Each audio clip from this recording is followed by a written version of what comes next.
أعوذ بالله من الشيطان الرجيم. بسم الله الرحمن الرحيم. لهم من فوقهم ظلل من النار ومن تحتهم ظلل ذلك يخوف الله به عباده يا عباد فاتقون. والذين اجتنبوا الطاغوت أن يعبدوها وأنابوا إلى الله لهم البشرى فبشر عباد الذين يستمعون القول فيتبعون أحسنه أولئك الذين هداهم الله وأولئك هم أولو الألباب. أفمن حق عليه كلمة العذاب أفأنت تنقذ من في النار. لكن الذين اتقوا ربهم لهم غرف من فوقها غرف مبنية تجري من تحتها الأنهار وعد الله لا يخلف الله الميعاد. صدق اللہ العظیم. یہ سورہ زمر کی آیت نمبر 16 سے آیت نمبر 20 تک 5 آیتیں آپ حضرات کے سامنے تلاوت کی گئی ہے. گزشتہ درس میں یہ بات گزری کہ اللہ پاک نے فرمایا کہ حقیقی خسارے میں اور نقصان میں وہ لوگ ہیں کہ جنہوں نے اپنے آپ کو اور اپنے اہل خانہ کو گھر والوں کو خسارے میں ڈال دیا. اس دنیا میں جس نے اپنے آپ کو ضائع کیا اور نہ اپنے گھر والوں کی صحیح تربیت کی کوئی فکر کی، خود بھی خسارے میں گیا، گھر والے بھی خسارے میں گئے. تو اللہ پاک نے فرمایا الا ذالک هو الخسران المبین. حقیقی خسارہ یہ ہے کہ انسان اپنے آپ کو بھی اور اپنے متعلقین کو بھی بالکل برباد کر دے اور آخرت میں جائے تو کچھ بھی نہیں ہو، پھنسا ہوا ہو، مصیبت ہو. تو آج کی ان آیات میں اللہ پاک نے ان کے انجام کو بھی ذکر کیا جنہوں نے دنیا میں اس اعتبار سے اپنی کوئی فکر نہیں کی، اور ان کا انجام بھی ذکر کیا جنہوں نے اس اعتبار سے اپنی فکر کی، خسارے کے بجائے تقوی والی زندگی اختیار کی. تو چونکہ دونوں کی محنت کا رخ دنیا میں الگ ہے تو آخرت میں دونوں کا انعام اور انجام بھی بالکل الگ ہوگا. ان آیات کا ترجمہ ہے لَهُم مِّن فَوْقِهِمْ ظُلَلٌ مِّنَ النَّارِ وَمِن تَحْتِهِمْ ظُلَلٌ. یہ جو طبقہ ہے جنہوں نے خسارے میں اپنے آپ کو ڈال دیا، یہ وہ ہیں کہ ان کے اوپر بھی دھوئیں کے بادل ہوں گے، ان کے نیچے بھی دھوئیں کے بادل ہوں گے. یعنی گویا چھت بھی آگ کی ہے اور فرش بھی آگ کی ہے. ذالک یخوف اللہ بہ عبادہ. اور یہ وہ عذاب ہے کہ جس کو ذکر کر کے اللہ تعالیٰ اپنے بندوں کو ڈرانا چاہتے ہیں کہ ابھی سے اپنی اصلاح کر لو. یا عباد فاتقون. لہٰذا اللہ فرماتے ہیں اے میرے بندو، تم مجھ سے تقوی اختیار کر لو، میرا خوف اپنے دلوں کے اندر بٹھا دو. اب اللہ کا خوف کن دلوں میں ہوتا ہے؟ فرمایا والذین اجتنبوا الطاغوت ان یعبدوها.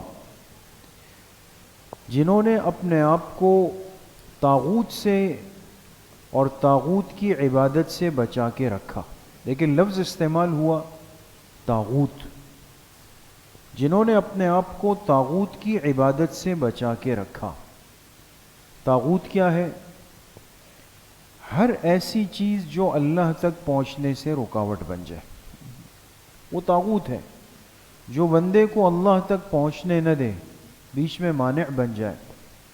تو جنہوں نے طاغوت کی عبادت سے اپنے آپ کو بچایا وَأَنَابُوا إِلَى اللَّهِ، اور رجوع کیا اللہ کی ذات کی طرف، لَهُمُ الْبُشْرَى، ان لوگوں کے لیے بڑی خوشخبریاں ہیں. فَبَشِّرْ عِبَاد.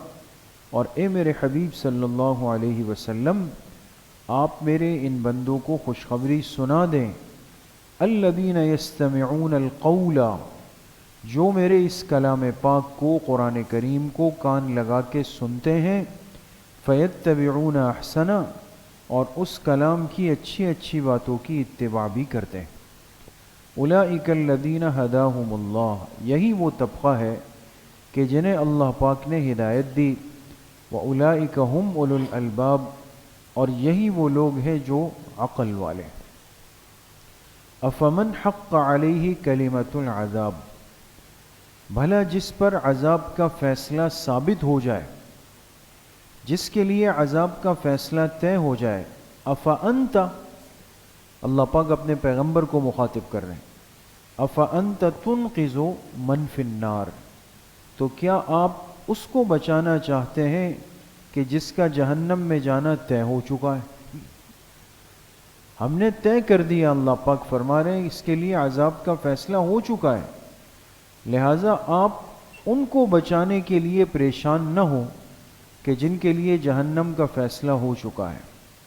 لیکن الذین اتقوا ربہم، ہاں وہ طبقہ جنہوں نے اپنے رب سے خوف اختیار کیا، لہم غرف من فوقہا غرف مبنیہ، ان کے لیے ایسے بالا خانے اور مکانات ہیں کہ جس کے اوپر بھی مکانات بنے ہوئے ہوں گے تیار۔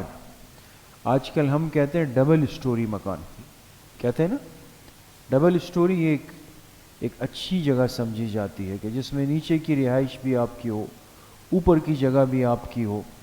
دیکھیں قرآن کریم بھی اس کو نعمت کے طور پہ ذکر فرمایا جا رہا کہ ان کے لیے ایسے محلات اور مکانات ہوں گے کہ جس کے اوپر بھی بالا خانے بنے ہوئے ہوں گے، تجری من تحتها الانہار، اور اس کے نیچے نہریں بہہ رہی ہوں گی۔ وعد اللہ، یہ اللہ کا وعدہ ہے، لا یخلف اللہ المیعاد، اور اللہ تعالیٰ اپنے وعدوں کی خلاف ورزی نہیں فرماتے۔ تو یہ آیات دوستو بزرگوں بالکل واضح ہے اور پوری امت کو آخرت کی زندگی کی طرف متوجہ کرنے والی آیات ہیں، کیونکہ آخرت کا جو کچھ بھی ہے وہ اس دنیا کے اعمال کی بنیاد پر یا تو بنتا ہے یا اس بنیاد پر وہ بگڑتا ہے۔ اس لیے حدیث پاک میں جناب رسول اللہ صلی اللہ علیہ وسلم نے فرمایا کہ جنت تو ایک چٹیل میدان ہے اور تمہارے جو اعمال ہیں وہ اس کی اینٹیں اور اس کا گارا ہے، یہ ایک سمجھانے کے لیے فرمایا، یعنی تم جو عمل کرتے ہو تو اس کے ذریعے سے اللہ پاک تمہارے لیے وہ جنت کے محلات تیار کرتے ہیں۔ تو گویا کہ انسان وہاں کے لیے ساری محنت یہاں سے کر کے بھیج رہا ہے، اور یہاں کے کیے ہوئے اعمال اس کے مکانات کو، محلات کو، باغات کو، یہ سب چیزیں وہاں پہ اس کے لیے تیار ہو رہی ہوتی ہے اور یہ اس کے لیے بن رہی ہوتی ہے۔ لیکن فرمایا کہ آپ علیہ الصلاۃ والسلام نے کہ جنت میں ایک بندے کا محل بن رہا ہوتا ہے کہ اچانک فرشتے کام روک دیتے ہیں، تو ان سے سوال ہوتا ہے کہ بھئی تم نے یہ محل کیوں روک دیا؟ تو وہ کہتے ہیں اس بندے کے لیے جو محل تیار ہو رہا تھا اس نے اپنے اعمال کو روک دیا ہے، جس کی وجہ سے اس محل کی تعمیر رک گئی ہے۔ دیکھیں ہر چیز اتنی واضح طور پر ہے، تو اللہ کے فضل و احسان کو تو کوئی حد نہیں ہے دوستو۔ وہ اگر نوازنے پر آئے اور دینے پر آئے تو اللہ چاہے تو بندے کو کیا کچھ دے دے، اور ہم سب اسی کے امیدوار طلبگار ہیں۔ لیکن ایک ترتیب اور ضابطہ جو بتایا گیا کہ یہاں کے اعمال سے وہاں کے محلات تیار ہوتے ہیں، وہاں کے مکانات تیار ہوتے ہیں، اور وہاں کے مٹی اور گارا وہ اس کے ذریعے سے تیار ہوتا ہے۔ تو اب جو بندہ دنیا کے اندر محنت اپنے اوپر کرے گا دوستوں، اور اپنے اہل خانہ پر محنت کرے گا، تو وہاں کی یہ ساری نعمتیں اس کے لیے تیار ہیں۔ لیکن محنت کس عنوان سے؟ اس لیے کہ ہم سے آج کوئی پوچھ لے کہ بھئی اللہ پاک سے ڈرتے ہوں، تو ہم کیا کہتے ہیں؟ جی بہت بہت زیادہ ڈرتا ہوں، بہت بہت ہی زیادہ ڈرتا ہوں اللہ پاک سے۔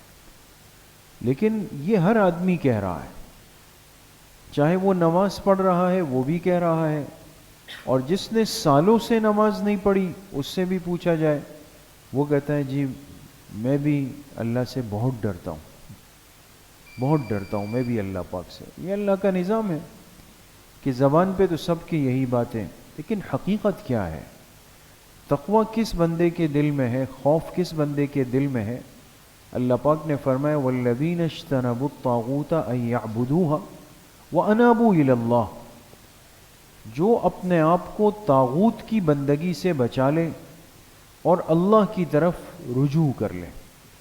طاغوت کا ترجمہ کیا تفسیروں میں شیطان سے، کہ جو اپنے آپ کو شیطان کی اتباع سے بچا لے گا.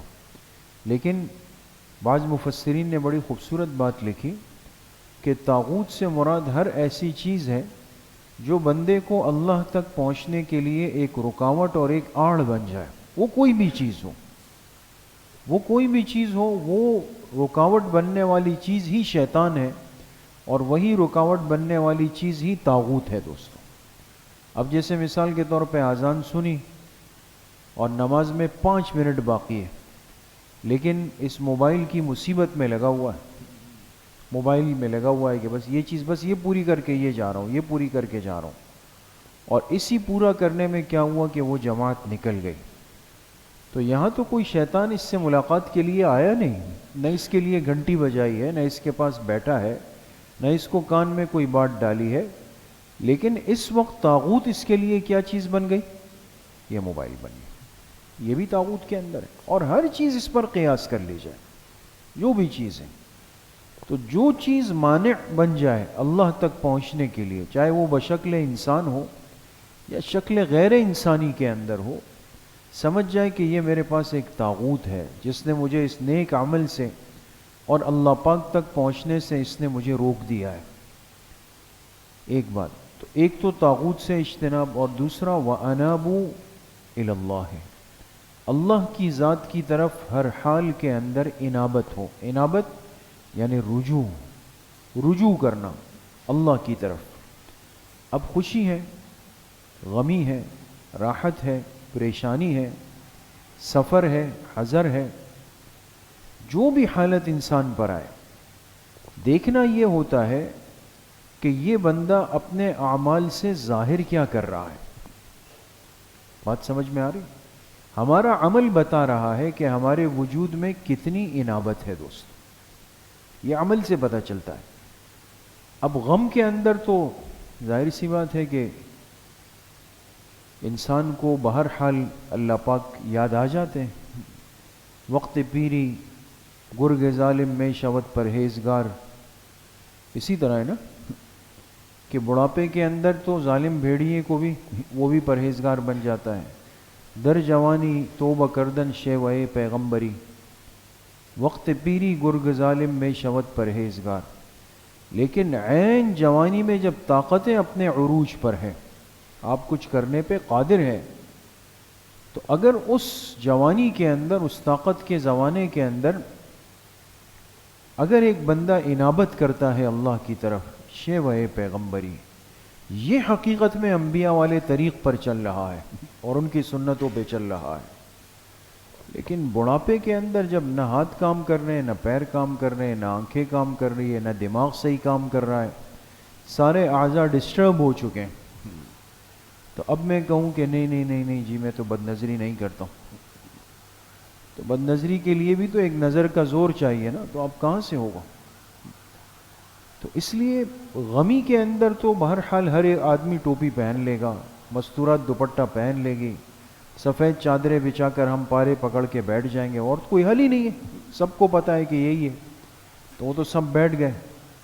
لیکن پتہ تو اس وقت چلے گا کہ جب گھر میں تقریب آئی اور آپ شادی ہال میں پہنچے اور دلہا دلہن کی انٹری ہوئی، اب کیا ہوتا ہے؟ اب دیکھیں کہ اب انابت ہوتی ہے یا اب کیا ہوتا ہے. پھر انسان آپے میں نہیں ہوتا، پھر کنٹرول میں نہیں ہوتا. ہاں الا یہ کہ جسے اللہ پاک سمجھ دے دے، جس کو اللہ پاک سمجھ دے دے. آج بھی ایسے کتنے لوگ ہوتے ہیں، ایسا نہیں ہے کہ خدا نخواستہ سب، وہ خوشی اور غمی ہر حال میں اللہ کو مقدم رکھتے ہیں، اللہ پاک کی ذات کے ساتھ جڑے ہوئے ہوتے ہیں. یہ تو انسان کے ایمان کی کمزوری ہے کہ مشکل، تکلیف، پریشانی، غم اور مصیبت کے اندر تو ہاتھ اٹھا لیتا ہے، لیکن جب کوئی خوشی آئی، کوئی راحت آئی، تو پھر اس صورت میں اللہ پاک کا کوئی تذکرہ ہی نہیں ہوتا، پھر انسان بالکل پاگل ہو جاتا ہے، آؤٹ ہو جاتا ہے۔ اور اس کے مظاہر اور مناظر ہم روز و شب دیکھتے ہیں دوستوں۔ آپ نے دیکھا ہوگا، آپ گھر میں آرام سے بیٹھے ہوئے یا لیٹے ہوئے، اور ایک دم آپ کو ایسا لگے گا کہ پتہ نہیں انڈیا نے جنگ چھیڑ دی ہے، کیا ہو گیا ہے، او زبردست دھماکے شروع ہو جائیں گے۔ تو جب معلوم کیا تو پتہ چلا کہ جی وہ شادی ہال کے اندر طرح طرح کے بم پٹاخے پھوڑے جا رہے ہیں، پھلجھڑیاں چھوڑی جا رہی ہیں، پورا علاقہ سر پہ اٹھا لیا گیا۔ یا گانے بجنا شروع ہو جائیں گے، ڈیگ بجنا شروع ہو جائیں گے، ایک ہفتے طرح طرح کے بانے اور میوزک جو ہے نا وہ چل رہے ہوں گے۔ ڈھول بازوں والوں کو ہم باقاعدہ جو ہے وہ بلائیں گے، اور وہ آ کے وہاں کھڑے ہو کر کے گرم ڈھول بجائیں گے۔ ہے یا نہیں یہ چیزیں دوست؟ یہ آج ہو رہی ہیں۔ اس کا مطلب یہ ہے کہ انابت اللہ خوشی میں نہیں ہمارے پاس، شکر کا جو موقع تھا اس میں انابت اللہ نہیں ہوا۔ اس لیے میرے عزیزوں، دوستوں، بزرگوں، ہر حال میں اتنی محنت اپنے نفس کے اوپر کرنی ہے، اور اپنا تعلق اللہ سے اتنا مضبوط ضرور کرنا ہے کہ چاہے زندگی کی کوئی بھی حالت ہو، لیکن ہم اللہ کی ذات سے غافل نہ ہوں، اور اللہ سے ہمارا تعلق ختم نہ ہو، کمزور نہ ہو، کچا نہ ہو۔ بات سمجھ میں آ رہی ہے دوستو؟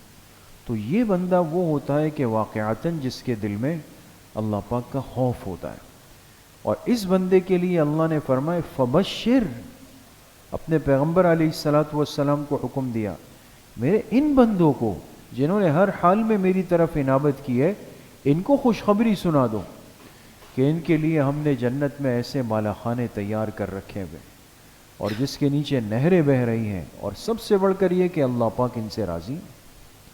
اللہ کریم مجھے بھی آپ سب کو صحیح عمل کی توفیق نصیب فرمائے۔ تو انشاءاللہ جیسے ہر ہفتے ترتیب ہوتی ہے اور عرض بھی کیا جاتا ہے، کل بھی انشاءاللہ صبح 11 بجے سے 11:30 بجے تک مستورات کے لیے خاص اصلاحی مجلس بنات کے مدرسے میں ہوگی۔ اس میں گھروں کی مستورات کو لازمی بھیجیں، اور اس کے ساتھ ساتھ عصر کی نماز کے بعد مسجد میں تھوڑی سی بات ہوتی ہے، پھر تھوڑا ذکر ہوتا ہے، اس میں ساتھی اہتمام سے تشریف لائیں۔ الحمدللہ رب العالمین، والصلاة والسلام علیہ وسلم۔